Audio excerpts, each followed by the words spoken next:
If you're a dentist, take a moment and picture this. Practice A sees 2,400 patients a year. It's open 6 days a week, does a bit of everything from checkups to oral surgery, and turns over 918,000 in revenue. Now, Practice B sees half the number of patients. It's open just 4 days a week, and it sticks to 5 core services. Yet, it brings in 1.2 million. Which one would you rather run? Well, importantly, who's actually delivering better care? Who's creating something sustainable? And who's building long-term value without burning out? Today, I want to share a different way of looking at things, a shift in mindset, because success in dentistry isn't just about doing more. It's about understanding what actually works for you. Now, let's be honest. We're able to offer more treatment options, we can use more tech, and we have more training opportunities than ever before. And yet, so many of us feel overwhelmed, overstretched, and well, not quite as fulfilled as we thought we'd be. It's not that we're lacking in skill or commitment. Often, we just haven't been shown how to think of our services like a portfolio. A portfolio that, when balanced well,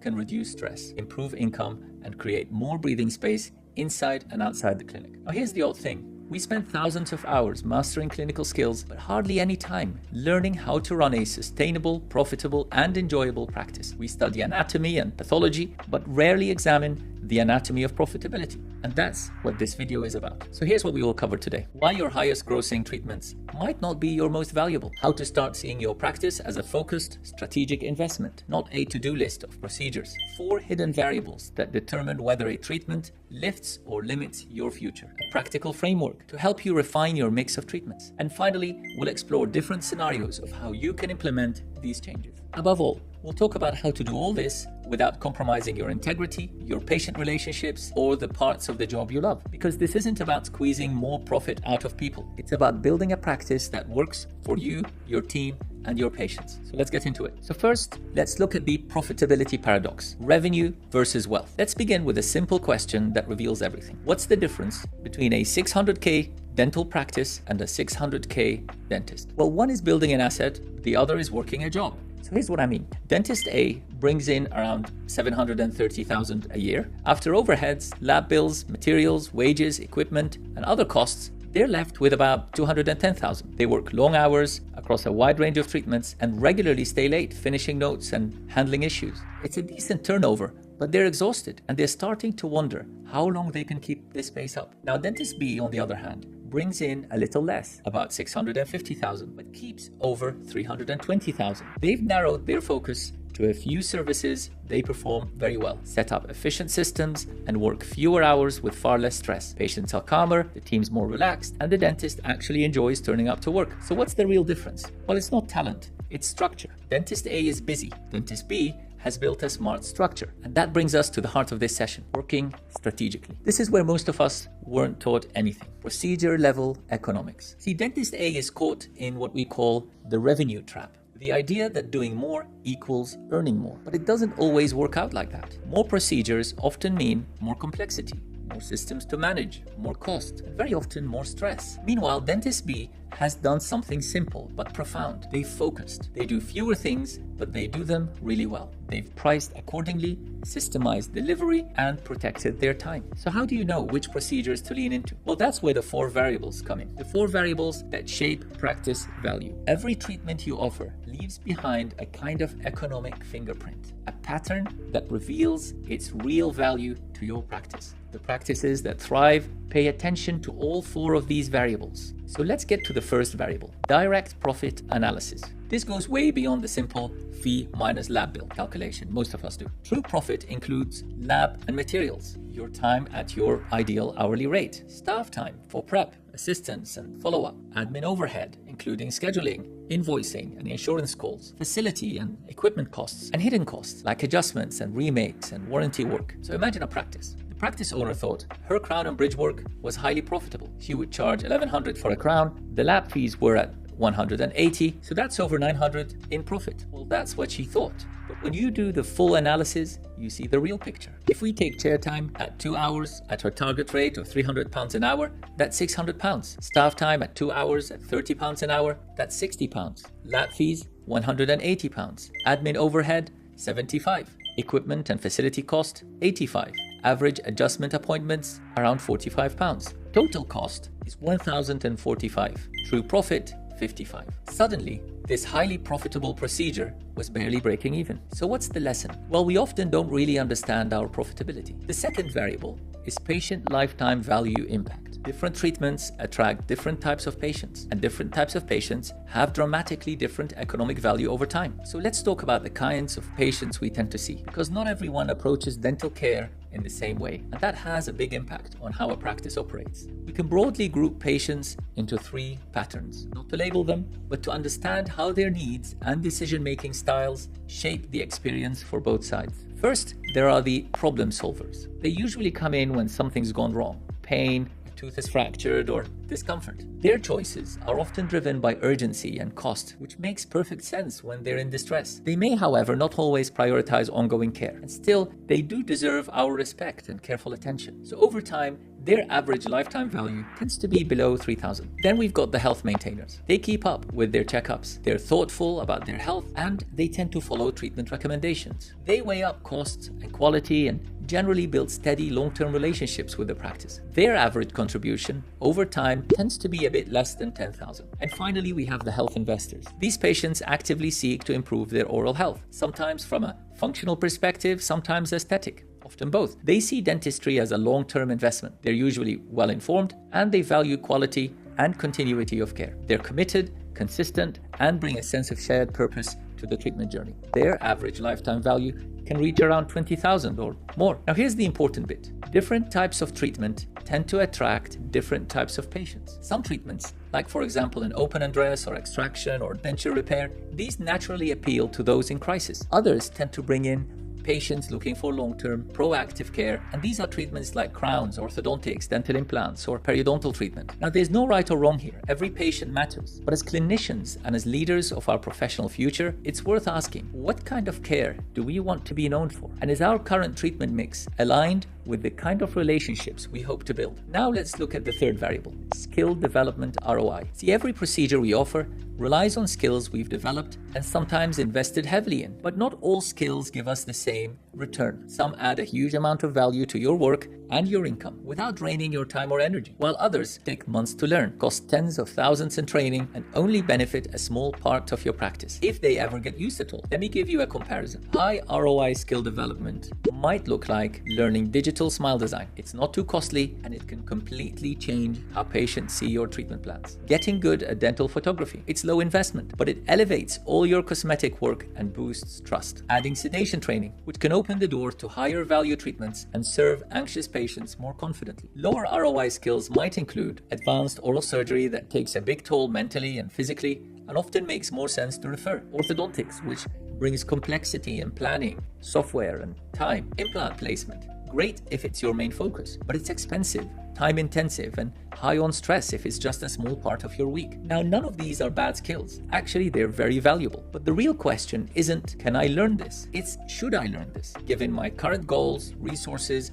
and the kind of practice I want to build? Let me give you an example. Let's say one dentist spends £40,000 in 6 months on an advanced implant course. 2 years later, they've only placed 15 implants, mostly under pressure and with a fair bit of stress. The return is quite modest. Now compare that to someone who invests just $8,000 in advanced composite techniques, facially driven smile design and photography. Within 12 months, they've doubled their cosmetic case value, improved treatment acceptance, and feel far more confident discussing aesthetic options. Same profession, same commitment to growth, but yet very different return, both financially and emotionally. So skill development is never just about learning something new. It's about choosing the path that fits your strengths and supports your vision for a calmer, more rewarding practice. All right, let's move on to the fourth variable, market positioning impact. This is one most dentists don't really think about, but it's quietly shaping how patients see you every single day. The truth is, not all procedures send the same message. Some signal precision, expertise, and modern care. Others, fairly or unfairly, can give the impression that your practice is basic, rushed, or focused mainly on cost. And that perception, it affects how patients respond to everything you do, not just the big ticket treatments. For example, certain procedures naturally elevate your positioning. Cosmetic dentistry signals that you care about detail, aesthetics, and personal confidence. Complex restorative work gives the impression of technical excellence and precision. Microscope-assisted endodontics signals clinical precision, attention to detail, and a commitment to the highest standards of care. These kind of services create what's known in psychology as a halo effect. In other words, when a patient sees you doing something advanced or high quality, they tend to assume that everything you do is equally high standard, even the basics. On the other hand, some services can unintentionally pull your positioning down. If most of your visible work is basic extractions, it can suggest you're more about speed than precision. Frequent use of amalgam fillings may give the impression that your practice is dated or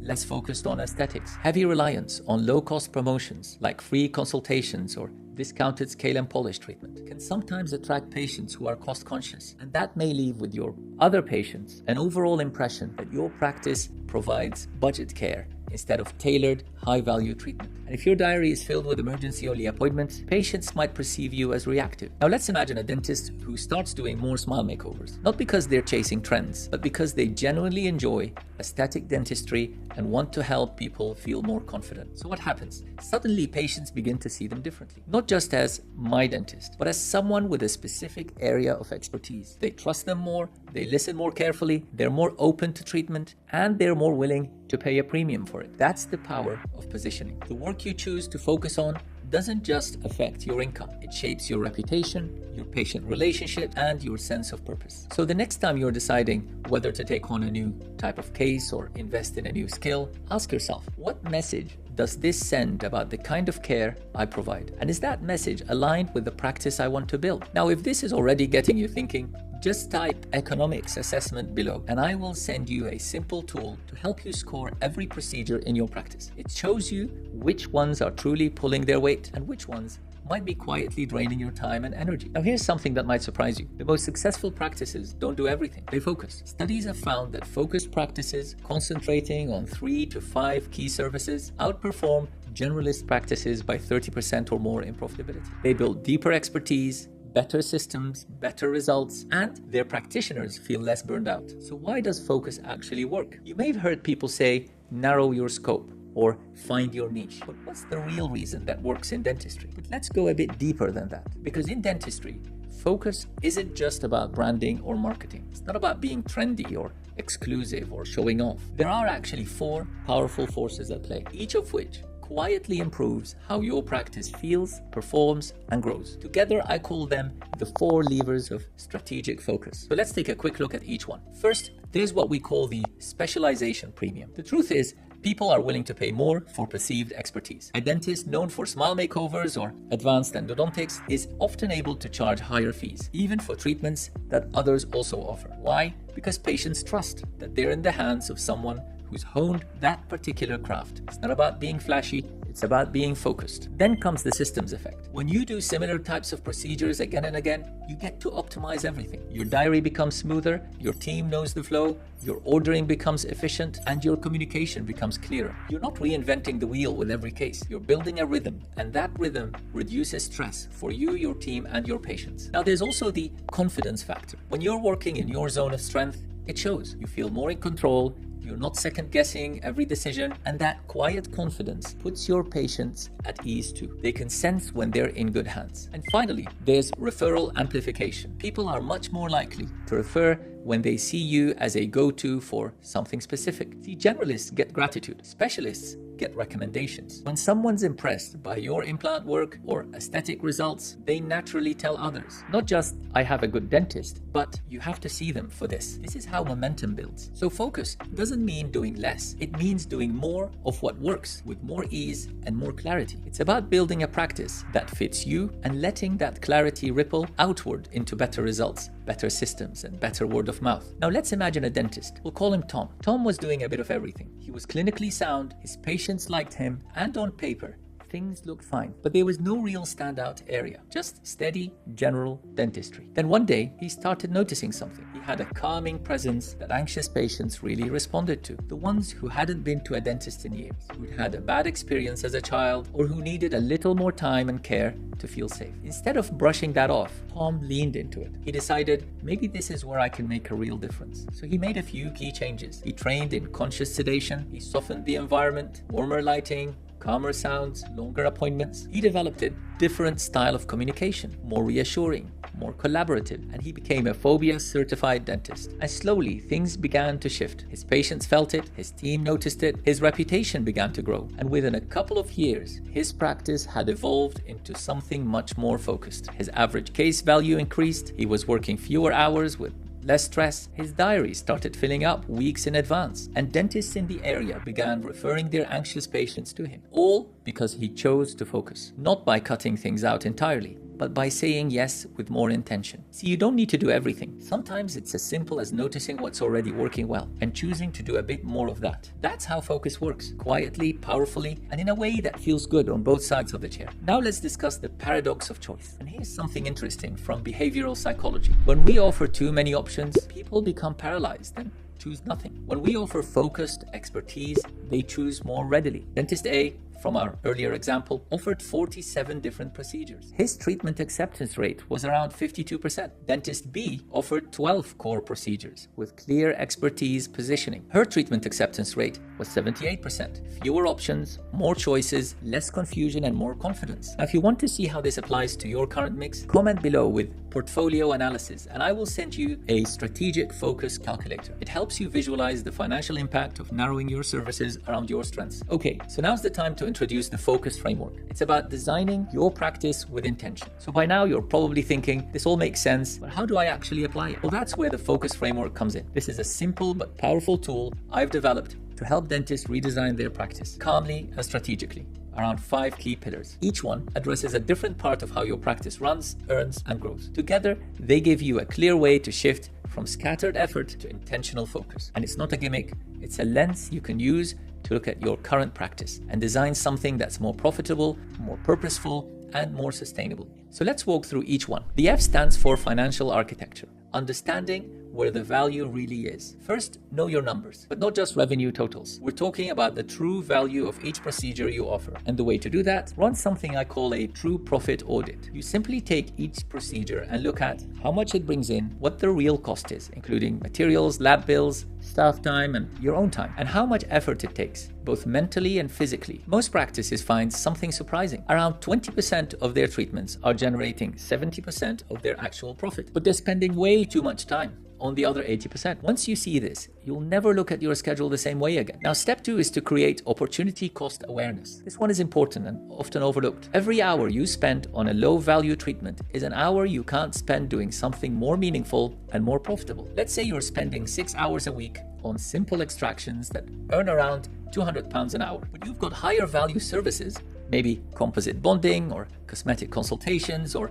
non-surgical periodontal treatment, that could be earning you £500 an hour, if only you had the time. Well, that's a lost opportunity of £300 per hour. Multiply that over a year, and it's a big deal. And more importantly, those higher value treatments might also be enjoyable and less stressful for you. All right, let's get to the next pillar of the focus framework. The O stands for optimize through specialization. Do more of what you excel at. Now, that doesn't mean you have to become a full-time specialist. It just means find the areas where you naturally perform at a high level, top 10% in your area, and build around them. This is what I call the 10% rule. Not what you can do, but what you do best. The work that feels smoother, delivers better results, and gets noticed. Once you've found that core strength, look around it. Ask, what other services could sit alongside this? If you're confident with complex molar endo, perhaps also offer CBCT diagnostics and second opinion consultations for persistent pain cases. If you're great with anxious patients, maybe you offer sedation or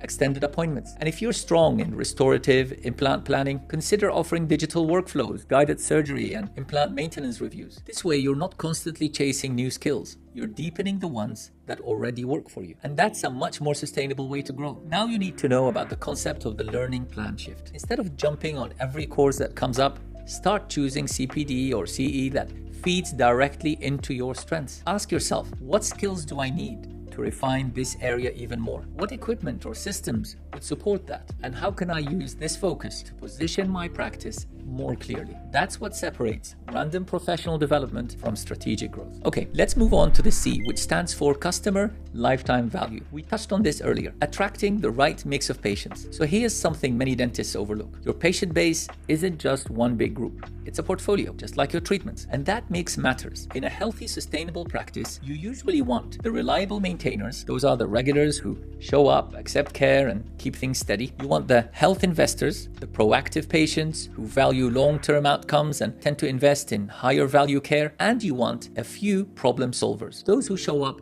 when something breaks and sometimes become long-term patients over time. The key is designing your services and your messaging to attract the mix you want more of. So services that attract higher value patients could include comprehensive oral health assessments, implant consultations with CBCT-based diagnostics, adult orthodontic evaluations to assess aligner suitability, aesthetic consultations, microscope-assisted endodontics, or sedation options for anxious patients. On the other hand, certain offerings like emergency-only care or low-cost promotions tend to attract short-term, price-sensitive patients. Neither is bad, but the mix shapes your practice's direction, your workflow, and your emotional energy. And even subtle things like how you describe your practice can influence who walks through your door. Now compare the two statements here. Walk-in appointments available daily, or by appointment care designed around your schedule and long-term health. The first suggests speed, availability, and convenience, which may appeal to those in a rush or in an emergency. The second implies planning, continuity, and a more thoughtful relationship-based approach, qualities that tend to attract proactive,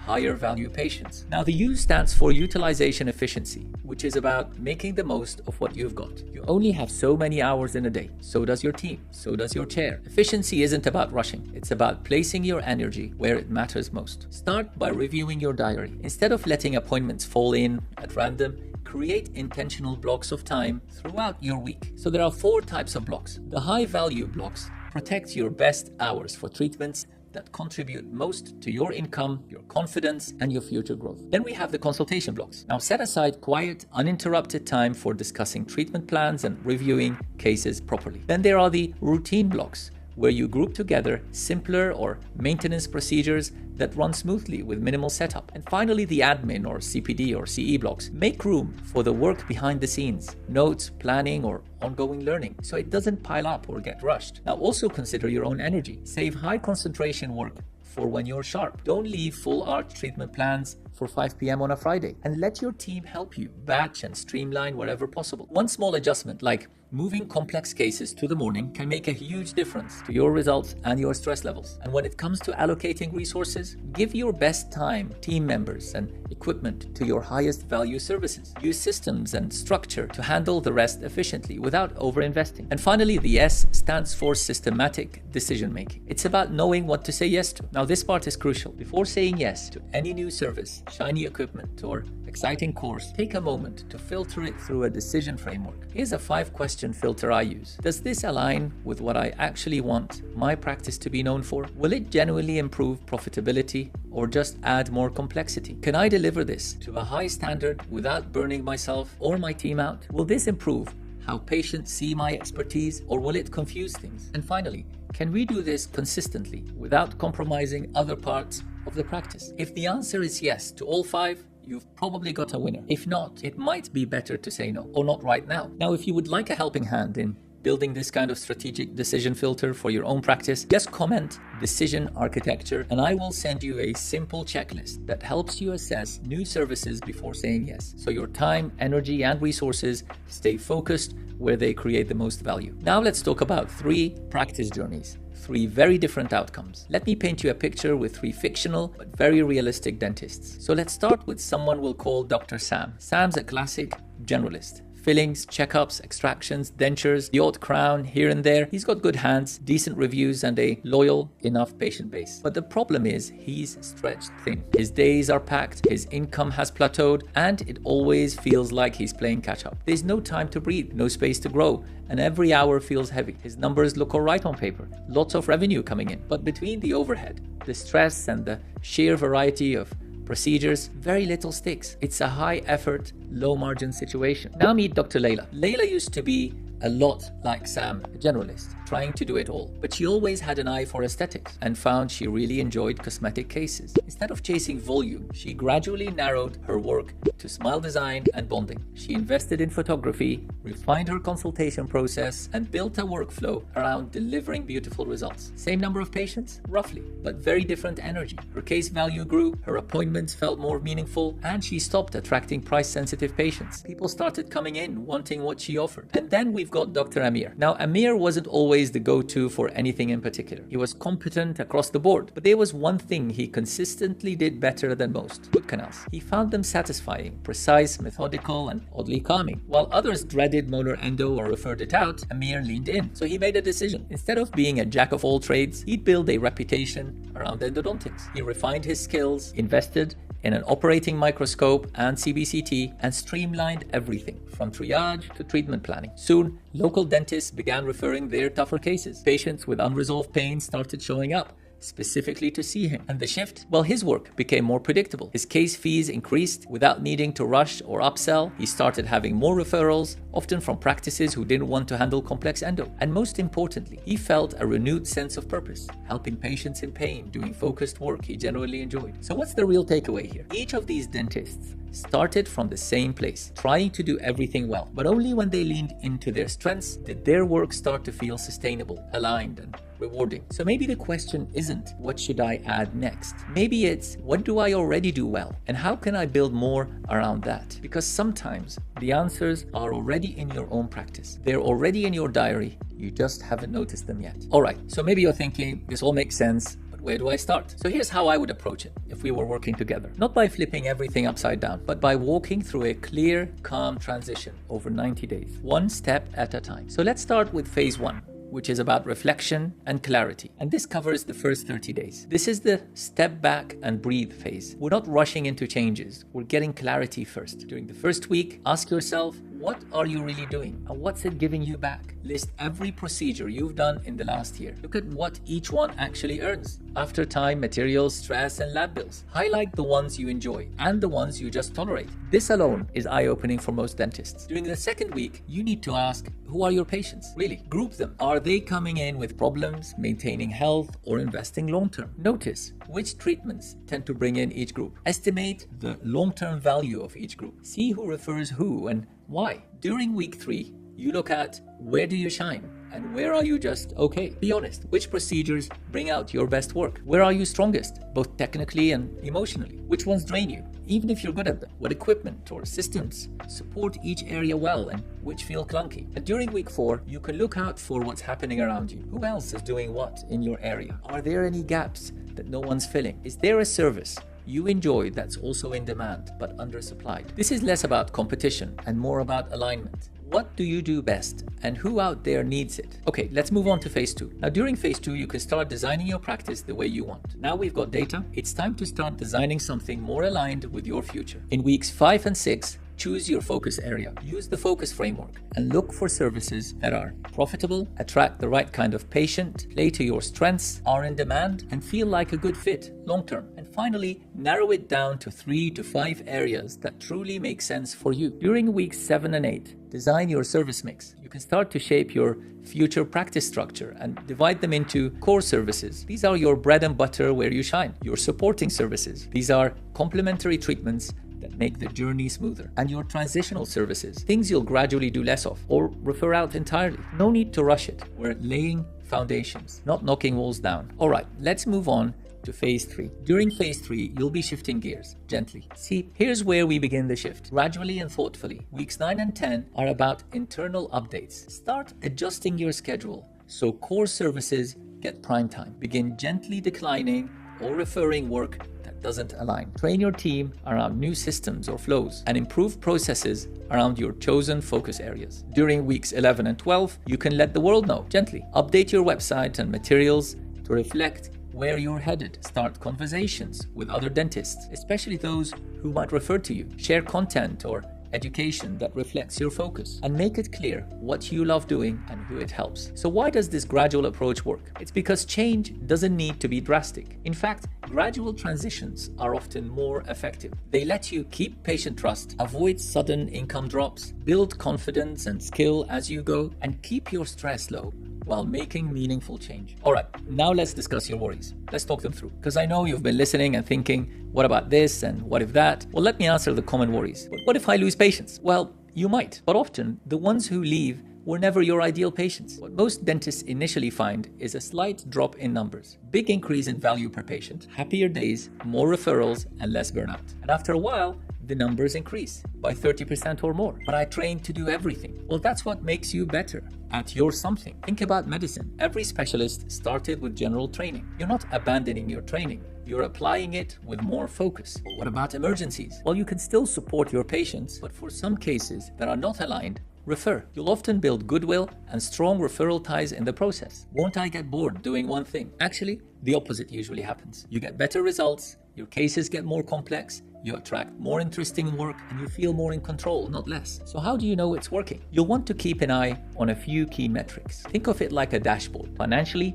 you want to ask yourself, what are you earning per hour of clinical time? Are your case values improving? Is your overhead dropping? Operationally, you can look at, are more patients saying yes? Are your top time slots filled with high value work? Are you seeing more referrals? At personal level, are you enjoying the work more? Are you sleeping better? Are you getting time off without guilt? And for patients, are they happier? Are they staying longer? Are they telling their friends? So here are your next few steps, week by week. Week 1 is where you review all procedures with the 4 variables. You pick your top 3 most profitable and fulfilling ones, and you track what energizes you versus what drains you. In week 2, you study your patient base. You look for patterns, you do the maths on lifetime value, and you explore what's already in demand near you. In week 3, you complete your own focus framework. You pick your 3 to 5 likely focus areas, and you list what you'll need to grow them. And in week 4, you can begin saying no to things that no longer serve you. You focus more time